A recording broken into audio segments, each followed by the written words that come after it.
a une plante, toujours de la famille des Labiacées, comme le lamier, qui a une odeur très très particulière. Tu vas me dire, Damien, ce que ça sent? La mélisse. Voilà, la mélisse citronnelle. C'est une plante qui est utilisée en pharmacopée, qui est comestible. On peut s'en servir, on va dire, un peu comme une épice. Personnellement, ça me plaît pas trop. Et à manger comme ça se mange. Mais c'est plus l'odeur qui est agréable que le goût. Mais bon, c'est pas toxique. Alors là, on dit souvent aux gamins qui dessinent des fleurs vertes, non, mais il n'y a pas de fleurs vertes. Eh bien si, regardez, la preuve. Ça, c'est de l'hellebore.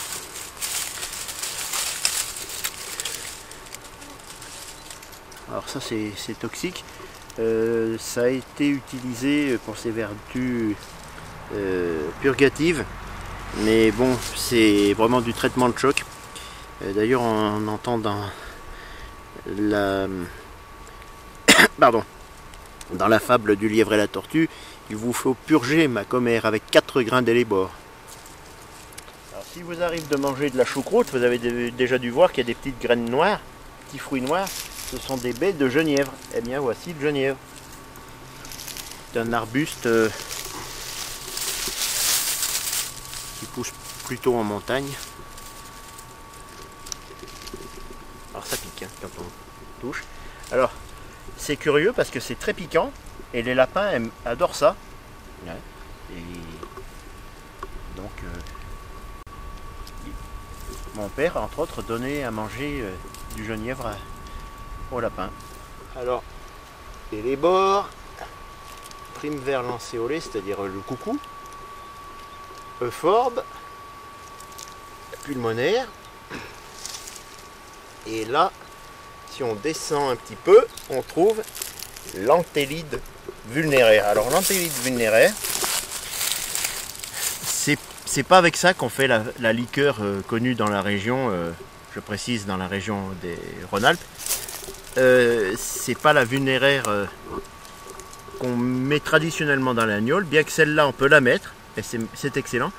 C'est l'antellide vulnéraire, c'est une plante qui a une particularité, c'est que selon la terre sur laquelle elle pousse, dans la terre elle pousse, elle n'a pas les fleurs de la même couleur.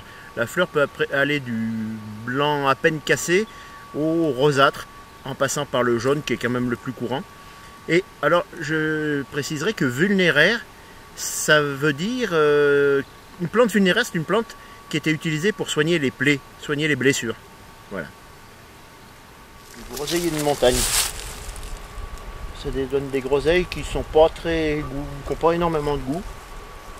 De petite quantité, mais c'est sauvage. Hein, là, on est déjà à quelque chose comme 1000 mètres. Voilà.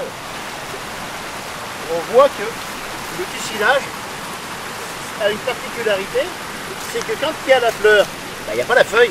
Et quand il y aura la feuille, il n'y aura plus la fleur. Il n'y aura plus que les graines.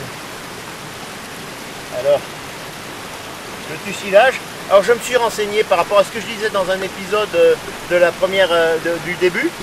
Et tussilage a bien rapport avec la toux, pour soigner la toux. Et donc la feuille qui est comestible, cuite, enfin même crue, mais cuite surtout, elle est bonne en guise de chou. Elle est beaucoup utilisée en Roumanie.